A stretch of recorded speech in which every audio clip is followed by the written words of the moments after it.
Yan, nandito po tayo ngayon sa sa May Luneta. Bali po to sa galing po kami ng nag-drop lang po kami dito. Tapos pabalik na po kami dun sa sa hotel po namin. Rally po to ng ng INC para po sa transparency for a better ano tawag diyan? Accountability. Ayan. Yan yung pinaglalaban natin ngayon dahil nga sa nangyayaring korupsyon sa ating bansa. Walang nangyayari, walang napaparusahan, kung sino lang yung maliliit, yun lang yung kanilang tinutugis ba. Pero yung talagang pinaka mataas, yung pinaka top big boss, wala po silang ginagawa. So ngayon nandito po tayo, nakikisa po tayo sa rally ng Iglesia ni Cristo. Nananawagan po kami sa mapayapang pagpapahayag ng mga saloobin sa nangyayari sa ating bansa. Pare-parehas naman po tayong Pilipino.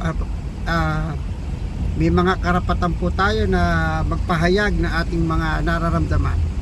Okay guys, maraming po salamat and have a good day. Napakahaba po ng pila nito. Hanggang doon po yan sa aming check-in sa May Lime Resort. Ang haba, napakahaba po ng pila ng mga sasakyan na to. Yan, mga kapatid po natin yan sa iglesia.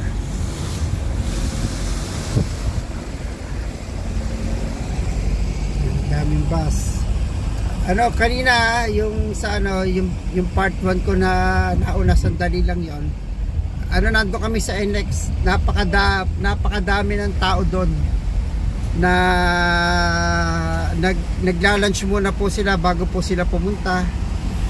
Wow! Puta kaya na. Oh! Ba't tricycle yun, no? Oh my God. Pumounter pro si kuya. Okay, ingat-ingat din po, pero wala tayong isa part. So ito po ang ating nangyayari ngayon. Naganap ang korupsyon pero walang nangyayari. Okay guys, maraming pong salamat and have a good day and God bless us all.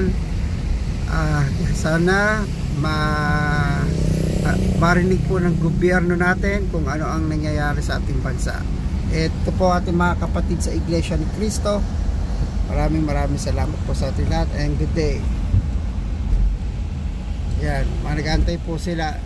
3 days po yan, 3 days po. Nakakatuwa naman po, kahit sina lolo, sina lola, nandito po nakikiisa.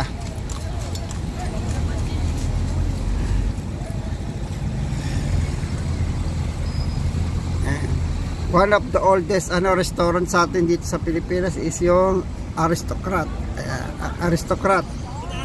Bigla po tayong nagutom. Ang dami pong pila ng mga van, mga kapatid. Yan, mga nakikiisa. Nakatouch. Po salamat. Nakaukit na po ito sa kasaysayan ng Pilipinas. Yan, justice and peace. Yan po ang ating ipinaglalaban din po.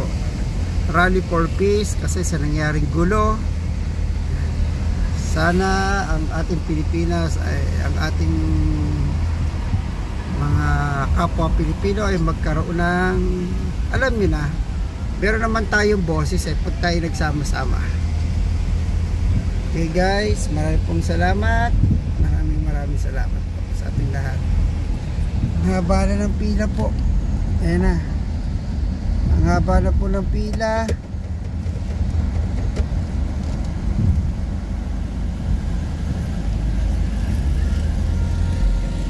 Hinaharangan na po nila actually yung mga daan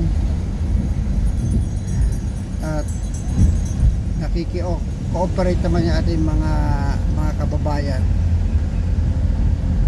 Transparency for a better accountability, yun po ang ating ipinaglalaban. Maraming salamat guys and have a good day.